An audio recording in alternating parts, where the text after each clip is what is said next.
beautiful people, welcome to my channel. My name is Amma Lartey. In 2003, I went up a mountainside close to Accra where I live with some friends, and we sat down and each of us worked on or created a personal mission statement. Now 15 years since then, I've been amazed at how almost every single thing in that mission statement has happened. So I thought the very first video in this series that is celebrating 40 years of my life would be on how to craft a personal mission statement. So what's a mission statement? It's exactly what it says, a statement that captures your purpose in life, what you're all about. It captures your values, the significant contribution that you believe that is yours to contribute to the world, and the key things that are important to you. Now, you don't really write a mission statement. You discover what your mission is.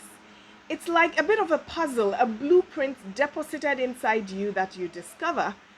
Each of us is made uniquely by God with a unique mission. And when we discover it, that's when we find fulfillment and joy and the best version of ourselves. So how do you write a personal mission statement? I'm going to share with you some very practical steps that I used and that I hope will help some of you to be able to craft a mission statement. You need to find a time when you can be quiet, be in a place that you find inspiring or relaxing. So that's the first step. And for me, I went up the Lartey Mountains with some friends, and it was a very relaxing time to write a mission statement. Now, step 2 is to begin with the end in mind. To craft a great mission statement, you need to imagine yourself at the end, when your life has been completed, when you've created this masterpiece called your life. What's it going to look like? You need to imagine that. One great exercise for doing that is imagining yourself at your own funeral. That may sound a little morbid, but think of it as a celebration of your life. The biggest party to celebrate you, your contribution, and who you've been. So imagine all the significant people in your lives, parents, siblings, a spouse, workmates. Imagine them come up one by one. What would you like them to say about you? What would you like them to say your values were? What would you like them to say the biggest impact you've had on their lives is? What would you like them to say has been your unique contribution to the world? And by doing this exercise, you will unearth what your truest values are. Take about 15 minutes, 5 to 15 minutes to do the imagining, and then just write down whatever came to mind, whatever felt true. Don't omit anything. Don't overthink it. Just write it down. It's a brainstorm. So the third thing that you can do to discover what your mission is to explore your SHAPE. SHAPE is an acronym, SHAPE, developed by Rick Warren. You can check him out in the description. And S stands for spiritual gifts, and this is relevant for you if you're a follower of Christ. A spiritual gift is a gift that you have from the Holy Spirit. Now, H stands for heart, or what you're passionate about, what moves you, what gets you really excited, and whose pain you feel. To illustrate, if you're deeply passionate, for example, about improving the lives of children, you may go to town with a group of friends, and you might see a homeless child at the roadside, and all your friends would feel sorry for that homeless child. But if you're passionate about improving the lives of children, you won't be able to get them out of your mind. You'll either be moved to do something, or the thought of that child will be in your mind for days afterwards. And you will keep feeling over and over again that maybe you ought to do something. Whose pain you feel deeply can be a great indication of something you're passionate about, or what gets you excited is another indication. So explore your heart and write out all the things that deeply move you. Now, A stands for ability, and your abilities are what you're really good at.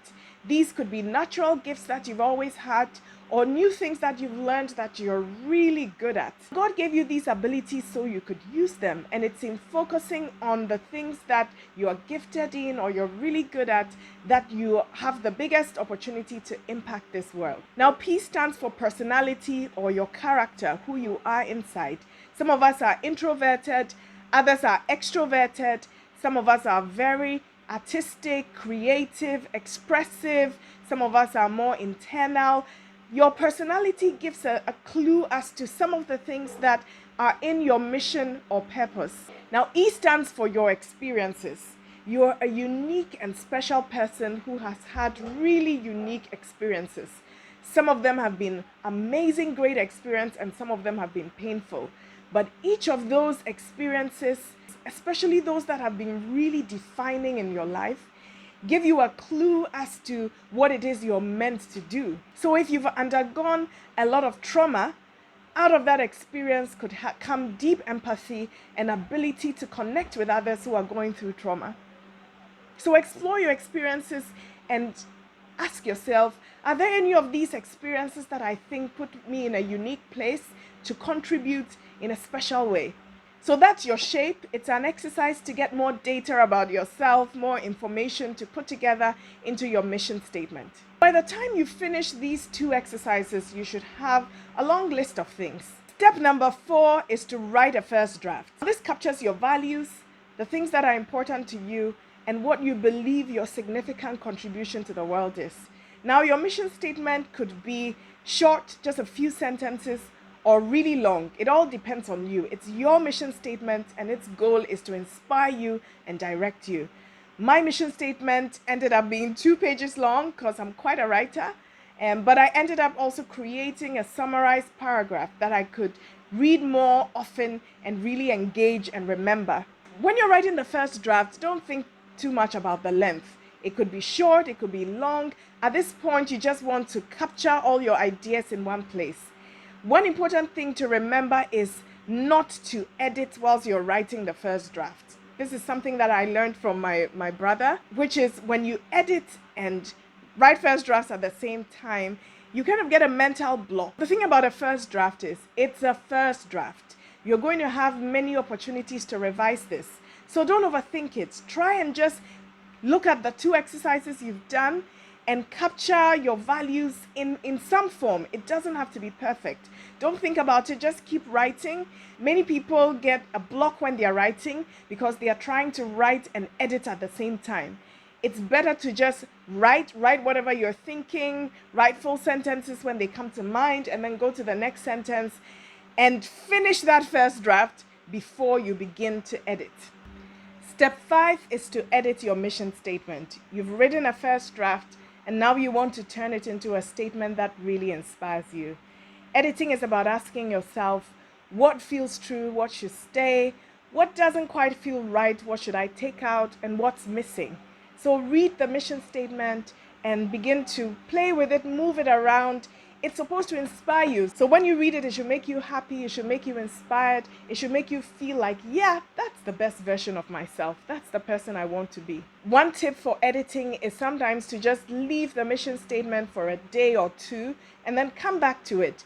And the perspective that time brings can just help you to read it again and know exactly how you need to move things around to make it feel real. So you keep editing it until you have a version that feels real. Once you have that version, you might edit it once or twice, but really, your mission statement won't change a big deal. If you discover an astonishing new ability that you want to use in a significant way, or you have a very defining experience that you think is a significant part of your unique contribution to the world, then of course you need to update your statement. But the core of it will probably stay the same throughout your life.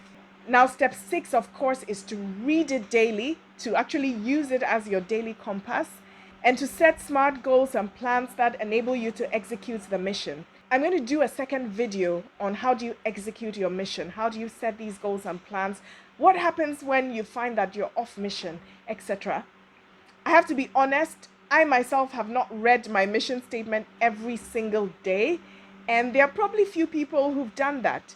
There have been times in my life when I've read it on a daily basis, and other times where I've read it maybe once a week, and then sometimes when I haven't touched my mission statement in months and months.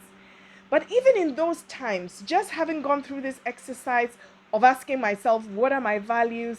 What do I want my life to be about? Has given me an internal compass that is really helpful when you need to make decisions. So for example, if you need to decide who to get married to, you want to marry somebody who will drive you forward in achieving your mission and someone for whom you can be a great partner in achieving their mission. Or if you need to make a big career choice, Or if you need to make any other major decision, one good thing to ask yourself is this decision going to take me closer to achieving my mission or take me away from it? Another thing you can do is to put your mission in a visual form, especially for those of you who are more visual. The written mission statement, while good, may not be as inspiring as turning it into a really beautiful visual piece. So I'm going to do a video on how to turn your mission statement into a vision board, which is a visual representation of the mission statement, something to look at, to be inspired, and to be reminded of what your values are and what your life is all about. So beautiful people, those are a few tips to get you started in drafting a personal mission statement. If you have any questions, you can ask me in the comments. You can suggest a topic of a video that you'd like me to do. Do subscribe so that you don't miss any videos. And let's continue this conversation about impact, entrepreneurship, and success.